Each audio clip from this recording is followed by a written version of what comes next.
లక్ష్మీ కళతో శాశ్వతంగా వరలక్ష్మి వ్రతానికి కలశాన్ని ఏ విధంగా ఏర్పాటు చేసుకోవాలో చూద్దాం. అలానే సింగిల్ బ్లౌజ్ పీస్తో అమ్మవారిని అందంగా ఏ విధంగా అలంకరించుకోవాలో చూద్దాం. ఈ కలశం అలంకరణ అనేది 3 విధాలుగా చూపిస్తాను ఈరోజు. యాక్టివ్ అవర్ ఛానల్, నేను మీ ఆంధ్ర అమ్మాయిని. కలశాన్ని ఏర్పాటు చేసుకోవడం కోసం పీఠంను సిద్ధం చేసుకోవాలి.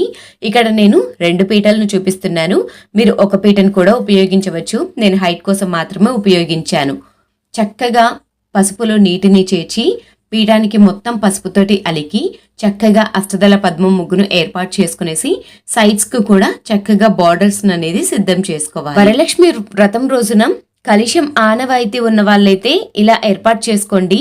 కలశాన్ని ఒక్కొక్కరు ఒక్కొక్క విధంగా ఏర్పాటు చేసుకుంటారు. ఎలా ఏర్పాటు చేసుకుంటారు అనేది కూడా నేను ప్రీవియస్ వీడియోస్లో షేర్ చేస్తాను. లేట్ ఏం లేదు, చాలా ఫాస్ట్గానే వీడియోస్ అనేది షేర్ చేస్తాను.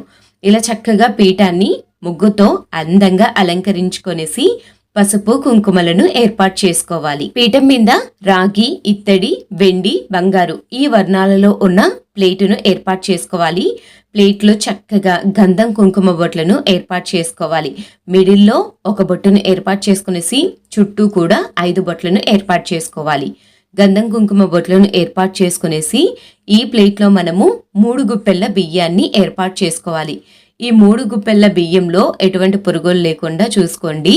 ఈ బియ్యంతో మనము పూజ మొత్తం అయిపోయిన తర్వాత రోజు కానీ 3వ రోజు కానీ నైవేద్యాన్ని తయారు చేసుకోవాలి. 3 గుప్పెళ్ల బియ్యాన్ని ఏర్పాటు చేసుకునేసి బియ్యంలో కుంకుమ, పసుపును ఏర్పాటు చేసుకోవాలి.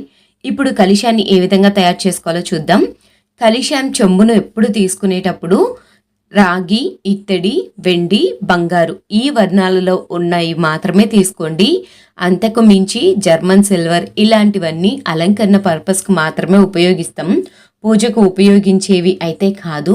దయచేసి ఈ వరలక్ష్మి వ్రత రోజున అయినా కానీ పర్యావరణాన్ని కాపాడటం కోసం చక్కగా రాగి, ఇత్తడి, వెండి వర్ణాలలో ఉన్న రాగి చెంబును మాత్రమే తీసుకునేసి చక్కగా కలశాన్ని అనేది ఏర్పాటు చేసుకోండి.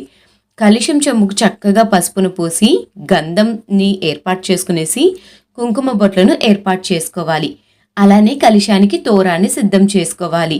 తోరానికి 5 పోగులను పోసి చక్కగా పసుపుతోటి ఎక్కడ తెలుపు లేకుండా చక్కగా ఏర్పాటు చేసుకునేసి తమలపాకును కానీ మామిడి ఆకును కానీ కట్టుకునేసి రాగి చెంబుకు సిద్ధం చేసుకోవాలి. ఇలా ముందుగా కలశాన్ని అయితే సిద్ధం చేసుకోవాలి. ఇప్పుడు కలశంలో ఏమేమి వస్తువులు వేయాలి ఏంటి అనేది చూద్దాము. బియ్యం పోసి ఏర్పాటు చేసుకున్న పీఠం మీద చెంబును ఏర్పాటు చేసుకునేసి కలశానికి 1/3 వంతు వరకు నీటిని ఏర్పాటు చేసుకోవాలి. పసుపు, కుంకుమ, గంధము, కర్పూరాన్ని పొడిగా చేసి వేసుకోండి. అక్షింతలు, రోజ్ వాటర్, అలానే మీ దగ్గర గంగాజలం ఉంటే గంగాజలాన్ని కూడా ఏర్పాటు చేసుకోండి. ఒక ఇలాచీని కూడా ఏర్పాటు చేసుకోవాలి. ఈ ఇలాచి ఓపెన్ చేసి వేస్తే సువాసన భరితంగా ఉంటుంది. ఇది పచ్చ కర్పూరం. దీన్నే ఎడబుల్ క్యాంపర్ అంటారు. ఇది మనకు అన్ని పూజా స్టోర్స్లలో అందుబాటులో ఉంటుంది. ఏ పూజ చేసినా, ఏ వ్రతం చేసినా ఈ పచ్చ కర్పూరాన్ని ఉపయోగించినట్లయితే పూజ గది మొత్తం సువాసన భరితంగా ఉంటుంది. ఇందులోకి ₹1 నాణ్యాన్ని, అలానే జవాది పౌడర్ పుష్పాన్ని ఏర్పాటు చేసుకోవాలి. తమలపాకులను కానీ, మామిడి ఆకులు, రావి ఆకులు, జిల్లెడు ఆకులను కలశం మీద ఏర్పాటు చేసుకోవాలి. కలశం మీద ఏర్పాటు చేసుకునే ఆకులను కూడా చక్కగా గంధం కుంకుమ బొట్లతోటి అందంగా అలంకరించుకునేసి ఏర్పాటు చేసుకోవాలి. ఈ విధంగా ముందుగా మనం సిద్ధం చేసి పెట్టుకున్న కొబ్బరికాయ ఉంది కదా, కొబ్బరికాయను మనం ఏర్పాటు చేసుకున్న కలశం మీద సిద్ధం చేసుకోవాలి. కలశానికి ఏర్పాటు చేసుకోవడానికి ఒక బ్లౌజ్ పీస్ తీసుకోండి. ఈ బ్లౌజ్ పీస్ కూడా రెడ్ కలరే తీసుకోవాలి. రెడ్ కలర్ బ్లౌజ్ పీస్ ను ఇలా డబల్ ఫోల్డింగ్ చేసేసి దాన్ని మిడిల్ కు అటు ఇటుగా ఫోల్డ్ చేసేసుకునేసి ఇక్కడ నేను చూపిస్తున్న విధంగా బ్లౌజ్ పీస్ అనేది ఫోల్డ్ చేసుకోవాలి. అమ్మవారికి అలంకరణ అంటే ఎంతో ప్రీతికరం కాబట్టి అమ్మవారి అలంకరణ చేసుకోవడం కోసం కలశాన్ని కూడా అందంగా డెకరేషన్ చేయడం స్టార్ట్ చేశారు. అందుకే మన వ్యూయర్స్ లో చాలా వరకు కలశాన్ని ఏ విధంగా ఏర్పాటు చేసుకోవాలి అనే సందేహంలో ఉన్నారు. అంతేకాకుండా కలశానికి ఏమి ఉపయోగించాలి, శాస్త్రోక్తంగా సరైన పద్ధతిలో పురాతన కాలం నుంచి వస్తున్న కలశ స్థాపన ఏ విధంగా చేయాలి అనే విషయం గురించే ఇవాళ వీడియోలో షేర్ చేద్దాం అనుకుంటున్నాను. అందుకోసమే ఇవాళ వీడియో షేర్ చేస్తున్నాం. కలశాన్ని చక్కగా గంధం కుంకుమ బొట్లతో అందంగా అలంకరించుకునేసి చక్కగా పుష్పాలను, అలానే మనము ఆ వరలక్ష్మి వ్రతానికి కాసును తెచ్చుకుంటూ ఉంటాం కదా, కాసు కనుక తెచ్చుకోకపోయినా తెచ్చుకున్నా కానీ అమ్మవారికి ఇలా పసుపు కొమ్మును అయితే ఏర్పాటు చేసుకోండి. గాజులను కూడా ఏర్పాటు చేసుకునేసి అమ్మవారికి చక్కగా నగలతోటి అందంగా అలంకరించుకోవాలి.